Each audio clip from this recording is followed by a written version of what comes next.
So I've been getting a lot of questions about these cabins, so I wanted to do a short video and try to answer some of those questions and explain a few things about these.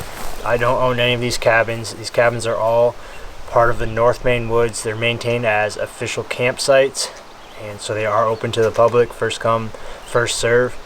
They all are on the St. John River, very remote part of the North Maine Woods, but they can be accessed.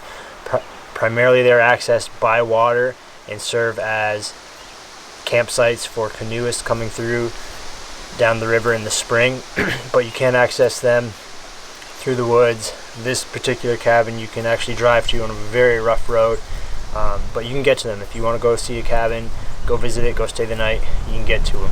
These cabins all have historical value. Some of them served as U.S. Forest Service buildings, and this one belonged to a guy named Camille Bulio, and he used it right up until he died, hunting and trapping. And in 2015, the Maine Cabin Masters, what are now known as the Maine Cabin Masters, came and put a new roof and floor in this whole overhang porch area to this cabin. At the time, they were known as the Lost Cabin Hunters, and that was before the TV show and all of that. I came down the river in 2018 paddling it with Gracie, and I stopped at all of the campsites and checked out all of these cabins. So when I got down the river, I contacted North Maine Woods. I emailed the director and just inquiring about what they intended to do with these cabins. I knew they all needed maintenance, and so I've been communicating with North Maine Woods since that time, and just started now this spring to get hired to renovate these cabins just for these projects. And it's a fun thing to do. There's been some challenges and some difficulties moving forward.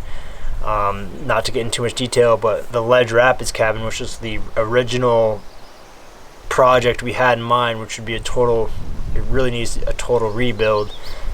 We just can't do it. It just keeps getting shut down, and we're very limited on what we can and cannot do with all of these structures. But this was a very small project here. A tree had come down on the cabin, damaged the chimney, mostly the chimney, a little bit to the roof. It's not it's mostly aesthetic. It's just dented the roof, so I replaced the chimney, which you saw me do, and that's pretty much all I'm doing to this one right now. So if you're wondering about how to get to these cabins, if you want to plan to come to visit, I'll put a link in the description to the Maine Atlas and Gazetteer, which is the primary map that I use. I'll also put a link to Onyx Maps, which is the app that I use on my phone. So it's a combination of those two things. Is basically how I navigate through the North Maine Woods. That lets me know where all the roads are, all the campsites, and everything else is on there. So at this point, there isn't too much more that I can do with these cabins, so it kind of wraps this up. But I hope you enjoyed the mini-series. Thanks for watching.